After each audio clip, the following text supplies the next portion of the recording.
Welcome back, fellow shop rats. It's a Talk About It Tuesday, and we've got an interesting subject to talk about today. Basically, let's be American pickers this week. I'm Mike. This is My Car Shop. On a weekly basis, I have rounds that I make to certain resale shops and thrift stores in the area. And I'm usually there about 3 to 5 minutes. I just walk through and I'm just looking for stuff that I know is an absolute steal that I can flip and make a few bucks on. This week, I got a good score on a couple of things. So let's talk about what we've got here, and then we're going to talk about who, what, where, when, and why. The first thing I got for $1 was a new set of, can't hear because I broke my other ones. So put those over there. Those are not to flip. The first thing I found was this KD tool. It's a 2 9/16 socket for working on flange nuts or axle nuts and stuff like that. What I do is when I see something that looks interesting and I think the price is right, I look it up online. These retail for about $35 brand new. I'm going to throw this out on Marketplace for $25. I paid $1 for it. So again, it's a chance to make a couple bucks. Put a little cash in my pocket so I can buy a gallon of gas for my truck, something like that. So that was a good deal there, and I'm quite sure that I will flip that. If not, I'll put it in my toolbox, no big deal. The other thing I got, and this one surprised me, was this Vintage Park toolbox. When I first saw it, I thought, oh, that's a cool toolbox. I may be able to replace that cheap Homac toolbox that I have over here in the machine shop. That's a 3-drawer. This is a 2-drawer. That thing's a total piece of crap. This thing is really nice, and it is a vintage, collectible, desirable toolbox. So I got on my phone, looked it up online. These retail on used as a vintage toolbox for about $85. Take a guess how much I paid for it. $5. Of course, whether I keep it for myself or I sell it, obviously that's a deal I couldn't pass up. I don't think I'm going to keep it. I have tons of toolboxes. What I really want over here is a Kennedy toolbox. So we're going to get this cleaned up today, and we're going to talk about some of the thought processes and things that I go through as I'm looking for things that I can flip and make some money, why I do that, etc., etc. So I'm going to go get some cleaning stuff. We're going to clean this up, get this ready to put it out on Marketplace. We'll probably put it out there for about $75. It's got a few dents in it in the bottom. It's not bad. Oh, but the other thing that happened here, when I picked it up in the store, I heard something clunking around. I opened the drawers and I didn't see anything, and I thought, well, that's weird. So when I got home, what I did was I took the drawers out, and lo and behold, I found a Duddy, another Duddy. And this is an actual Crescent brand Crescent wrench. It's a nice one. Probably the nicest one I have, actually. It's the only Crescent brand that I have. So that was a bonus because I didn't know what was in there. It wasn't like I was trying to steal it or anything. It was in the toolbox. That's what they had. They could have discovered it. They didn't. I didn't discover it till I got it home. So thank you very much. I'll throw that in the toolbox. So that's my bonus. So for $5, I got the wrench and the toolbox together. It was down underneath the bottom drawer, between the bottom drawer and the bottom of the box. So winner, winner, chicken dinner. Let's give her a little test spot here with our super fast, super easy cleaner from Super Clean. I don't want to go too crazy with it yet, and we'll do it in an indiscreet spot. No, not an indiscreet, a discreet spot. Oops. Stuff is a little frozen. It was 30 degrees out here this morning when I came out. Oh yeah, that does a nice job. And I think this is an enamel surface, so it shouldn't hurt it. So when I find stuff like this and I put it out on Marketplace, obviously I want to clean it up, make it look good. Not trying to hide anything, but a dirty toolbox is not going to sell as nicely as a nice cleaned up one. I'm not going to get crazy on it, but I'd like it to be clean. So why do I do this? As I said, I do this because, well, first of all, I haven't had any income for 1.5 years. That's tough. I teach guitar lessons. I have a couple other little side hustles that I make a couple bucks a week doing. But overall, I have not had a steady income at all for 1.5 years. And that's tough. So I've learned to do odd jobs, which I've got one here I need to do for a customer. I've got a yard spinner that needs to be painted. The paint has come off of it, and so we're going to get that done today too. But these little things like this are just a way to earn a few bucks, but also it's to take things that like this that I find and put them into the hands of people who will really appreciate them and use them. This gives me a chance also to look it over, see what it needs. I know the bottom drawer needs a little bit of cleaning as far as the track.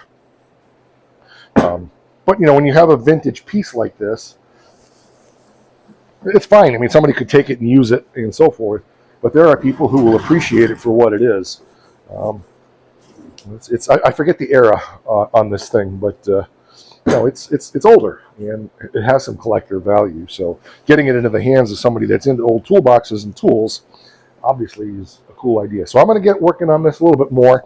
I want to try getting this paint off of here. If I can do that, then I think I can get the money that I'm talking about. If I can't, that's going to detract from its value a little bit. We'll see. Oh yeah, we get the price tag off too. So as you can see, there's all this primer. I was using a little DT870 PPG enamel reducer, and it was taking it off a little. I'm going to get a little more aggressive and just try some lacquer thinner, but I don't want to take off the factory finish. But I think this is a baked-on finish, so lacquer thinner shouldn't take it off, but we'll be careful. Just try a little spot and see what we can do with it. But yeah, I want to get that off of there so that it looks more, you know, factory. So there we go. It's definitely taking it up. It is softening that enamel a little bit, but it's not taking the color off. So I'm just doing it in little inch increments. I got that much done here, you know, here and here. So we'll continue on. I'll show you what we get when we get back to this here in just a minute. There we go. Got everything cleaned up. A little bit in here. I didn't want to push too hard, but it looks good. And we're going to give this a coat of wax anyway. I got the dirt all cleaned out inside. Now I want to get these tracks lubed up because they're really stiff and not working well. And then we'll put it back together again and take it to the next step. Okay, here we go. Got the drawers all fixed. I spent a lot of time working on the tracks because it was really sticky. The top of the drawer was bent here. The back of the drawer was bent. So I did a lot of hammer and dolly work. And also used my special homemade vice grips that I made 300 years ago. The drawers work, well, they did. There we go. They work really well. So that's good. And of course, our top looks good. So the next step now, there's my $5 price tag. I got to get that off of there. But I straightened out the drawer pulls a couple of times, but they're still a little bit off. Well, it's a vintage toolbox. You can't expect it to be perfect. So anyway, I'm going to get some wax and give her a wax up, and we'll be right back after a brief word from nobody at all. So there we go. I didn't take off all the overspray. You know, I just got it cleaned up some. I gave it a coat of Meguiar's number 7. The drawers work pretty good. The bottom one will stick a little bit once in a while, but overall, it's a nice vintage toolbox for sure. I think with all the straightening out I did, there's still a little overspray in here. But with all the straightening out I did, I should be able to get, you know, $75 or so for it. So winner, chicken dinner. Beautiful vintage Park toolbox. So what does this have to do with Talk About It Tuesday or My Car Shop? Well, I was thinking about this as I was going through and doing my picking the other day, and I found these tools, and I said I do this every week. I have several places I go, and I'm expanding the places I go. I'm out on the road a lot for my business. So there's places I can just pop in and do that 3 to 5 minute walkthrough and find some stuff like this to try to flip. I also find things that I need for the shop. I found a whole bunch of end mills for the mill for $1 a piece. I like $800 worth of end mills for $5 or something like that. It was ridiculous, the amount of money that I didn't have to pay. But here's my point. I think we often don't think about or look at the opportunities that are all around us on a daily basis, that we can realize some cash. Now, if you were to end up in a situation like mine where you have no income, fortunately my wife has a good job and she keeps us floating, but I still have things that I'm personally responsible for. And finding little side hustles to make a little extra cash, you know, being an American picker or doing the storage wars or whatever, There's a lot of stuff out there that people would really like to have if we could find it, source it, flip it, and sell it and make a few bucks.